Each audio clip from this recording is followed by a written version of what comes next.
Break के बाद स्वागत है आपका। पीएम नरेंद्र मोदी के दूसरे कार्यकाल का पहला साल आज पूरा हो रहा है।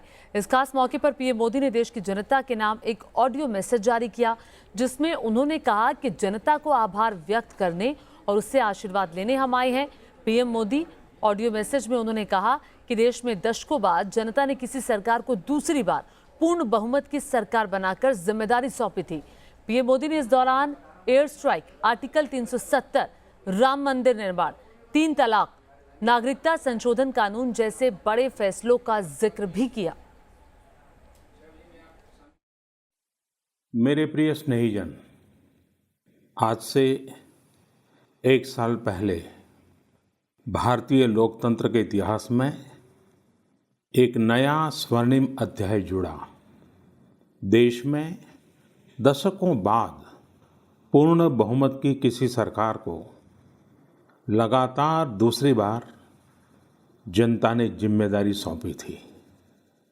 इस अध्याय को रचने में आपकी बहुत बड़ी भूमिका रही है। ऐसे में आज का यह दिन मेरे लिए अवसर है आपको नमन करने का, भारत और भारतीय लोकतंत्र के प्रति आपकी इस निष्ठा को प्रणाम करने का। 6 साल पहले वर्ष 2014 में आपने, देश की जनता ने देश में एक बड़े परिवर्तन के लिए वोट किया था। देश की नीति और रीति बदलने के लिए वोट किया था। गरीबों का जीवन आसान बनाने के लिए गवर्नेंस को परिवर्तित होते देखा है। उस कार्यकाल में जहां विश्व में भारत की आन बान शान बढ़ी, वहीं हमारे गरीबों के बैंक खाते खोलकर, उन्हें मुफ्त गैस कनेक्शन देकर, मुफ्त बिजली कनेक्शन देकर, शौचालय बनवाकर, घर बनवाकर गरीब की गरिमा भी बढ़ाई।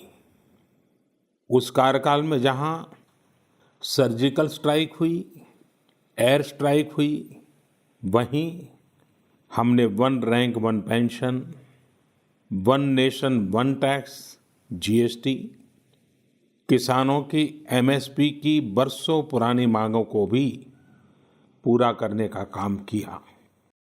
वर्ष 2019 में, पिछले वर्ष, आपका आशीर्वाद, देश की जनता का आशीर्वाद, देश के बड़े सपनों के लिए था। बीते 1 वर्ष में कुछ महत्वपूर्ण निर्णय ज्यादा चर्चा में रहे और इस वजह से इन उपलब्धियों का स्मृति में रहना भी स्वाभाविक है। राष्ट्रीय एकता, अखंडता के लिए आर्टिकल 370 की बात हो, सदियों पुराने संघर्ष के सुखद परिणाम राम मंदिर निर्माण की बात हो, आधुनिक समाज व्यवस्था में रुकावट बना ट्रिपल तलाक हो, या फिर भारत की करुणा का प्रतीक नागरिकता संशोधन कानून हो, ये सारी उपलब्धियां आप सभी को स्मरण है। प्रिय स्नेहीजन, देशवासियों की आशाओं आकांक्षाओं की पूर्ति करते हुए हम तेज गति से आगे बढ़ ही रहे थे कि कोरोना वैश्विक महामारी ने भारत को भी घेर लिया। एक और जहां अत्याधुनिक स्वास्थ्य सेवाओं और विशाल अर्थव्यवस्था वाली विश्व की बड़ी बड़ी महाशक्तियां हैं, वहीं दूसरी ओर इतनी बड़ी आबादी और अनेक चुनौतियों से घिरा हमारा भारत है। कई लोगों ने आशंका जताई थी कि जब कोरोना भारत पर हमला करेगा तो भारत पूरी दुनिया के लिए संकट बन जाएगा। लेकिन आज सभी देशवासियों ने भारत को देखने का नजरिया बदलकर रख दिया है। आपने ये सिद्ध करके दिखाया है कि विश्व के सामर्थ्यवान और संपन्न देशों की तुलना में भी भारतवासियों का सामूहिक सामर्थ्य और क्षमता अभूतपूर्व है। आज समय की मांग है कि हमें अपने पैरों पर खड़ा होना ही होगा, अपने बलबूते पर चलना ही होगा और इसके लिए एक ही मार्ग है, आत्मनिर्भर भारत। अभी हाल में आत्मनिर्भर भारत अभियान के लिए दिया गया 20 लाख करोड़ रुपए का पैकेज इसी दिशा में उठाया गया एक बड़ा कदम है।